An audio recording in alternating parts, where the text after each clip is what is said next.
నీకు నీకు క్యారెక్టర్స్ జీవితంలో దేవుడిచ్చిన మొట్టమొదటి వరం పెద్ద వరం. ఎస్, వరం మై మామ్. మీ మదర్. నిజంగా ఐ డెఫినెట్లీ. ఇంకా I have never seen that kind of a mother.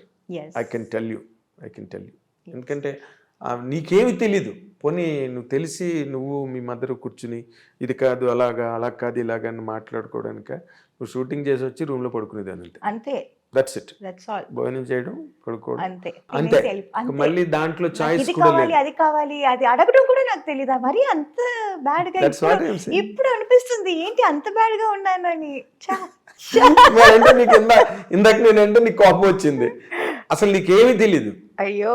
అంటే God has been so kind for you, very kind for you.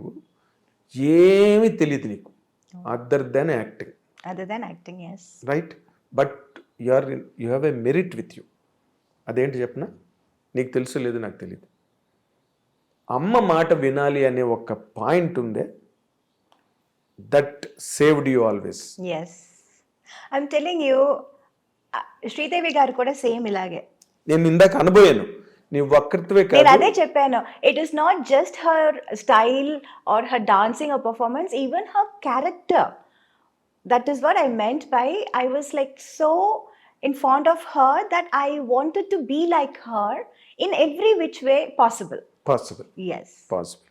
Exactly. Yeah. అదే అన్న ఈ మొత్తం సినిమా ఇండస్ట్రీ అంటే ఇది పెద్ద సముద్రం. లోపలికి దిగడమే తెలిస్తే తప్పితే ఎక్కడికి రీచ్ అవుతారో ఎవరికి తెలియదు. చాలా మంది మునిగిపోతారు. They can't reach the shore other side or they cannot return. Correct. This is the character of film industry. Yes. Right? Yes. Subjected to lot of fluctuations. True. అలాంటి దాంట్లో నువ్వు 82లో చిన్న పిల్లగా ఇండస్ట్రీలోకి వచ్చి పెద్ద పిల్లవై అల్లరి పిల్లవై ఎన్నో సినిమాలు అందరితో చేసి నిలబడి you're there where you started. Yes. ఇంకా అలాంటి కెరీర్ ఉండడం కష్టం. అందుకే నేను ఇందాకలన్నా మీనాని చేసుకోవాలని చాలా మంది తాపత్రయపడవచ్చు.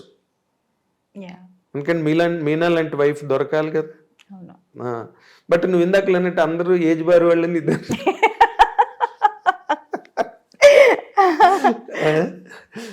అది చాలా ఇంట్రెస్టింగ్ గా, చాలా వాటికల్ ఒక స్ట్రేంజ్ గా ఉంటుంది అదంతా కూడా. బట్ అవుట్ సైడ్ నుంచి you have selected Sagar. Yes.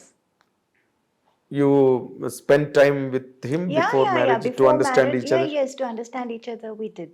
Okay. నార్మల్గా ఇప్పుడు అది జరుగుతోంది. అమ్మాయి అబ్బాయి మాట్లాడుకోవాలంటున్నారు, ఫోన్లో మాట్లాడుకుంటూ ఉంటారు, తర్వాత బ్రేకప్ చెప్పేసుకుంటున్నారు, 2 నెలలు మాట్లాడుకుని ఇంకేదో గొడవ నడుస్తుందిలే ఇక్కడ. కానీ in general marriage, general society.